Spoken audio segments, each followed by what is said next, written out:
नुकत्याच झालेल्या ठाणे महानगरपालिकेच्या सर्वसाधारण सभेमध्ये क्लस्टर डेव्हलपमेंट योजना राबवण्यासाठी क्लस्टर विकास कंपनी स्थापन करण्याचा ठराव मंजूर करण्यात आला आहे.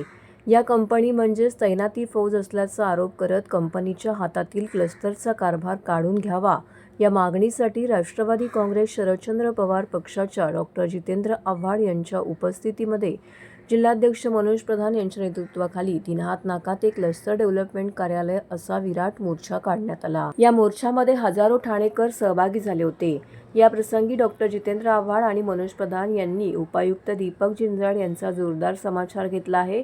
क्लस्टरच्या अंमलबजावणीचे कंत्राट क्लस्टर विकास कंपनीस देण्याच्या ठरावास राष्ट्रवादी काँग्रेस शरदचंद्र पवार पक्षासह सत्तेत सहभागी असलेल्या भाजपानेही विरोध केला आहे. मात्र राक्षसी बहुमताच्या जोरावरती हा ठराव पारित करण्यात आला आहे. या ठरावामुळे ठाणे शहरातील विकासात्मक धोरणे ठरवण्याचा अधिकार ठाणे महानगरपालिकेऐवजी कंपनीला मिळणार असल्याचा आरोप करत हा मोर्चा काढण्यात आला होता. या मोर्चेकऱ्यांनी हातामध्ये क्लस्टर कंपनीचा निषेध करणारे फलक घेतले होते.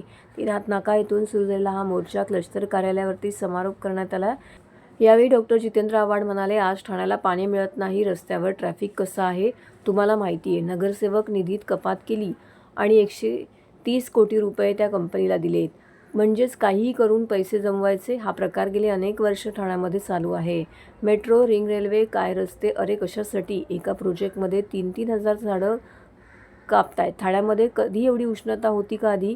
त्यामुळे ठाण्याचं वाटोळं करण्याचा डाव आहे. क्लस्टरच्या माध्यमातून एक महत्त्वाचा मुद्दा यातून लक्षात आला आहे की 50% मालकी हक्क नसतानाही काही लोक जातात, सहमतीपत्र दिले जातात. हे कोणत्या अधिकारावरती दिले जातात? गोरगरिबांचं तोंड दाबूनच टाकायचं का तुम्हाला? अनेकदा घरं रिकामी करण्यासाठी तिथे लोक जातात. ते महानगरपालिकेचे कर्मचारी आहेत असं भासवतात. त्यांच्याकडे खोटे ओळखपत्र असतात. म्हणायचे जे जंतर मंतरवर दिसलं ना लाठीमार करताना ते कोण फालतू गुंड आले होते, पोलिसांच्या मध्ये उभे राहून तेच लाठ्या मारत होते. अशी परिस्थिती ठाण्यामध्ये सुरू आहे असं यावेळी डॉ. जितेंद्र आव्हाड म्हणाले. या प्रसंगी प्रधान यांनी स्थानिक स्वराज्य संस्थांना भारतीय संविधानाच्या 74व्या घटना दुरुस्ती कायदा 1992 नुसार कलम 243W अन्वये अधिकाराचा भंग केला आहे असा आरोप करून ठाणे शहरात 4000 एकरांवरती क्लस्टरचं डेव्हलपमेंट होत आहे. आज या ठाणे शहरामध्ये 33 MLD पाणी टंचाई आहे. पावसाळ्यातही ठाण्यात अनेक ठिकाणी टँकरने पाणी चालू आहे. असे असताना 12चा FSI देऊन 4000 एकर डेव्हलप करून ठाण्याला विकायला काढले. त्याचा विरोध करायला राष्ट्रवादी काँग्रेसची लोक या ठिकाणी एकत्र आलेले आहेत.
क्लस्टर नावाचं भूत जे सैराट सुटलेलं आहे ते मुंबईमध्ये धुमाकूळ घालतायत, ते ठाण्यामध्येही धुमाकूळ घालतायत, ते म्हाडामध्येही धुमाकूळ घालतायत, SRAमध्येही धुमाकूळ घालतायत. मी महाराष्ट्र झाल्यानंतर माझ्या मेहनतीच्या पैशातनं घर घेतलं. ते घर कोणी डेव्हलप करायचं हे ठरवण्याचा अधिकार तुम्हाला कोणी दिला? ही मुंबईतली कथा. आता ठाण्यातली कथा हे सांगते. आज या ठाणे शहरात 4000 एकरवर क्लस्टरचं डेव्हलपमेंट होतं. आज या ठाणे शहरात 30 MLD पाणी आपण रोजच्या शॉर्टेज आहे. रेनी सीझनमध्ये टँकरचं पाणी चालू आहे. आणि असं असताना 12चा FSI देऊन 4,000 एकर डेव्हलप करून ठाण्याला विकायला काढलं आहे आणि त्याचा विरोध करायला राष्ट्रवादीची लोक आज या ठिकाणी आलेत. आणि आमच्याबरोबर क्लस्टरमध्ये बाधित जी लोक आहेत, मध्ये आनंदनगरचे असो, मानपाड्याचे असो, कृष्णानगरचे असो, खोपटचे असो, ही सगळे लोक आमच्याबरोबर सहभागी झालेले आहेत. एक SPV तयार झालेली आहे. त्या कंपनीबद्दल कोणाला काही माहीत नाही, पण त्या कंपनीच्या मार्फत हे क्लस्टर डेव्हलपमेंट होणार आहे. आमचा या कंपनीला विरोध आहे. महासभेच्या ज्या हक्क आहेत ते काढून एका कंपनीला देण्याचा हा डाव आहे. पण ठाण्याच्या नागरिकांनी डोळे बंद करून ऐकून घ्यायचं, हे दिवस आता संपले. राष्ट्रवादी काँग्रेस आक्रमकपणे रस्त्यावर उतरेल. तसंच आमच्या मनात काही प्रश्न आहेत की महानगरपालिकेने 130 कोटी रुपये या क्लस्टरला दिले, तो खर्च कशावर झाला आणि दिले कशाला आणि का दिले?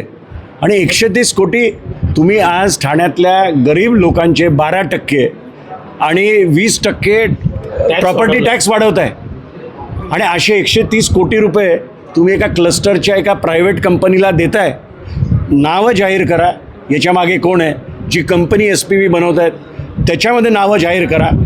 आम्ही 12चा FSI तुम्हाला घेऊन देणार नाही. गरिबांना घर मिळालंच पाहिजे, त्याच्या मागे आम्ही सगळे आहोत. पण गरीब राहिले बाजूला आणि हे कमर्शियल आणि बिल्डरला सगळं घशात घालायचं, आपल्या आवडीचा बिल्डर आणायचा, त्याच्याशी आधी सेटलमेंट करायचं आणि मग त्याला द्यायचं, असा डाव आहे. प्रश्न एवढाच आहे, जसं मनोजनी सांगितलं तसं की 30 MLD पाणी आज कमी आहे. आज ठाण्याला पाणी मिळत नाही. रस्त्यावरती ट्रॅफिक कसं आहे तुम्हाला माहिती आहे. ही सगळी परिस्थिती असताना तुम्हाला रस्ते बुजवायला, रस्ते नवीन करायला पैसे नाहीत. नगरसेवक निधीला कट मारला आहे. नगरसेवकांना माहीत पण नसेल अजून बिचाऱ्यांना. 30%चा आदेश आला. म्हणजे नगरसेवक निधी किती होता? 1 कोटी, 1.5 कोटी. म्हणजे आता यांना देणार निधी 50 लाख रुपये, प्रभाग सुधारणा निधी. त्याला कट मारला. मग 130 कोटी रुपये कोणाच्या खिशातनं तुम्ही त्या कंपनीला दिलेत? म्हणजे काहीही करून पैसे जमवायचे. हा जो काय प्रकार गेले अनेक वर्ष ठाण्यात चालू आहे, मेट्रो, रिंग रेल्वे, काय रस्ते, अरे कशासाठी? एका प्रोजेक्टमध्ये 3-3 हजार झाडं कापता. ठाण्यामध्ये कधी एवढी गरमी होती का? त्यामुळे ठाण्याचा वाटोळं करण्याचा डाव आहे हा. Ring railway, monorail, ring road, आता काय आहे क्लस्टर. आज उघडकीला आलं क्लस्टर. आज हरित लवादाने निर्णय दिला आज की 200 एकर जमिनीवरती हे कचरा टाकत होते. आता तिथे बिल्डिंगी बांधण्याचा प्लॅन सुरू केला आहे. हरित लवादाने त्याच्यावरती ऑब्जेक्शन घेतलं आहे. दिव्यामध्ये हा प्रकार घडला आहे. म्हणजे कांदळवनं तर अशी तोडली आहेत राजकीय आशीर्वादाने की विचारता सोय नाही. कशाचंच काही राहिलं नाही. सर यामध्ये ठाणेकर बिचारे मतं देतात, त्या मताचा फायदा घेऊन हे जे नंतर काय लुटालूट करतात, दरोडा घालतात, त्या दरोड्याला काय बाण सुमारच राहिलेलं.